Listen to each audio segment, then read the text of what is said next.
Okay, we are breezing through the Old Testament today. Micah, Nahum, Habakkuk, Zephaniah, Haggai, and Malachi.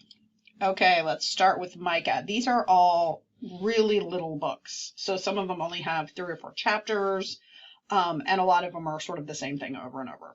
Like, stop being so bad, essentially. Stop the injustice. Micah shared a belief that the Lord would restore Zion at the center of his worldwide kingdom of peace and righteousness. So this is the Jewish belief that Israel will be like the center of power during either the end of times or at some point in the future. Israel will be like a world dominant power again.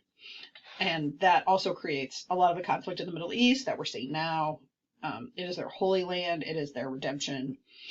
The Lord revealed his plans of judgment and then salvation for Israel. So that is a key theme in all of these last books.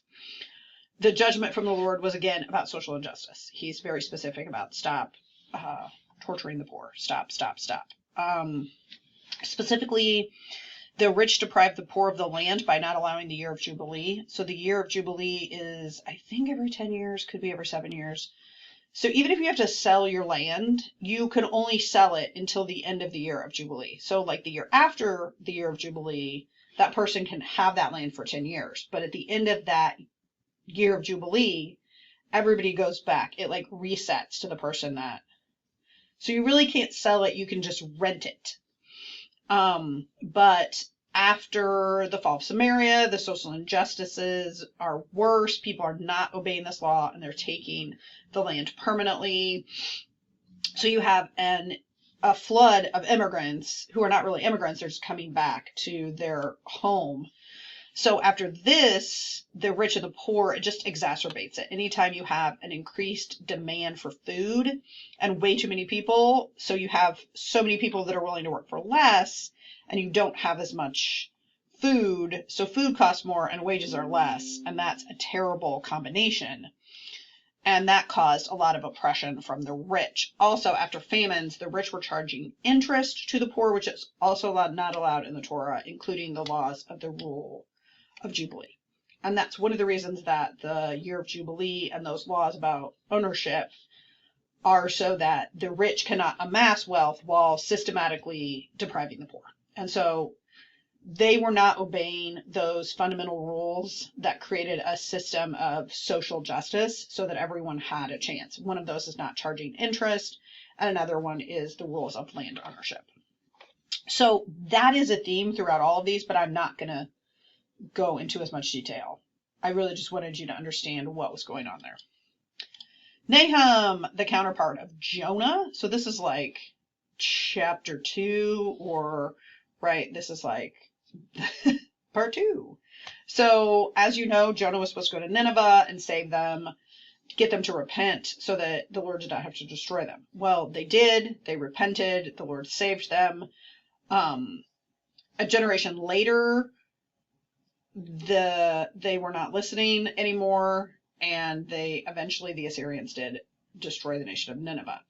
So the Lord in his compassion delayed the judgment of Nineveh, but his justice also demanded that the Assyrians who destroyed Nineveh be accountable for their violence and atrocities. So the Lord's judgment of Assyria in history is a preview of his final judgment of all people. So a lot of these ending books in the Old Testament are also eschatological. Remember, eschatology is the end of time.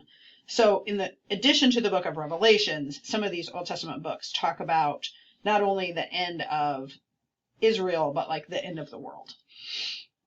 So again, this is chapter 2. Yes, Jonah went, and yes, the Lord delayed the judgment of Nineveh, but a generation later, they were still pretty violent and not great.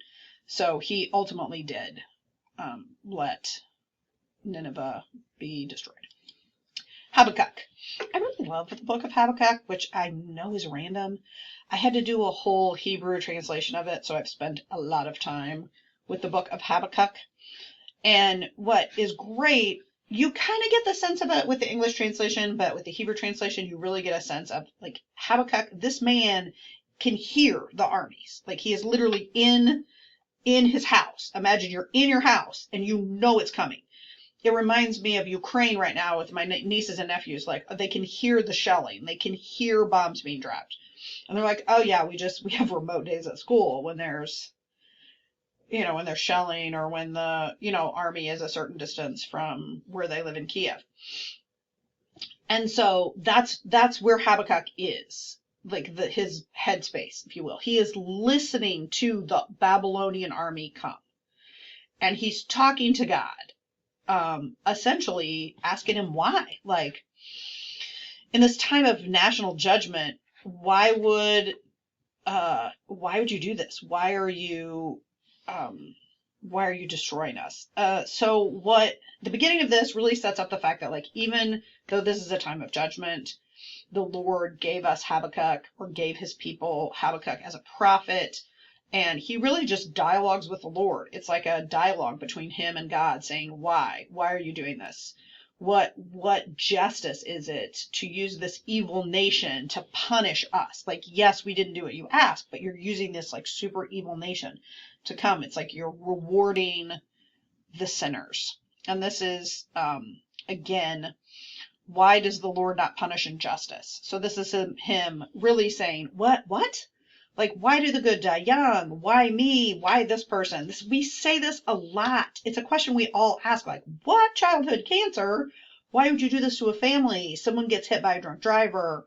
Somebody, something terrible happens, and you're like, that they were a really nice person. Why does that happen? How can a holy God use the evil Babylonians to punish Judah when the Babylonians were even more wicked and violent than Judah? And Judah, or Israel, were his own people. Where's the mercy?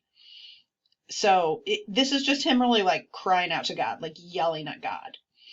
And the life of faith often involves questions for God, and that is okay. It's a book in the Bible. It is sometimes frowned upon in like really hoity-toity Christian culture, but if you really look at the Old Testament and even the New Testament, people are asking questions. People are yelling at God. People are sad when people die. People are mad when injustice happens. That is the appropriate response. Okay, Zephaniah. Zephaniah was the great-great-grandson of Hezekiah.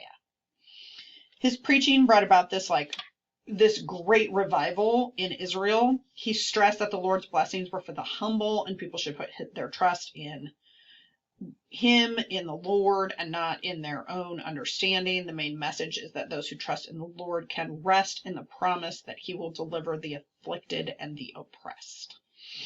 So this Zephaniah was sort of like the last great redeeming of Israel, where they came back and they listened to his teaching and became better people, less oppressive. That's kind of what we're going for here. Haggai rebuilt the temple. That was his main message. This is the temple. After King Cyrus's decree, everybody went back. They rebuilt the altar, and they started rebuilding their house. They rebuilt the wall. Do you remember all of this? Well, the rebuilding of the actual temple was stalled for about 16 years. And so Haggai is concerned for the returning Jewish community and their holiness, because there isn't an actual temple. So he talks about, also, this is the first images we see about bringing heaven to earth. Like, how do we commune with God if there's not a place of heaven here?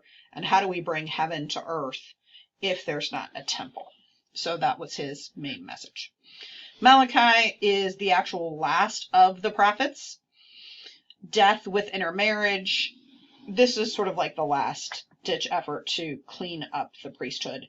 So you have intermarriage, corrupt priests, failure to pay tithes, tons of social injustices.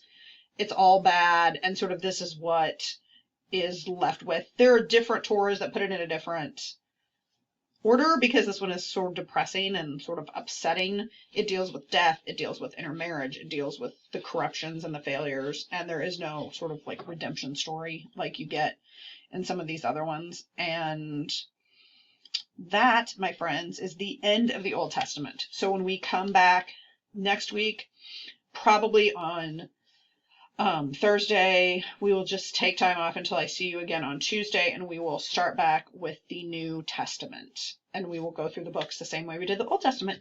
Okay, have a great fall break. Bye.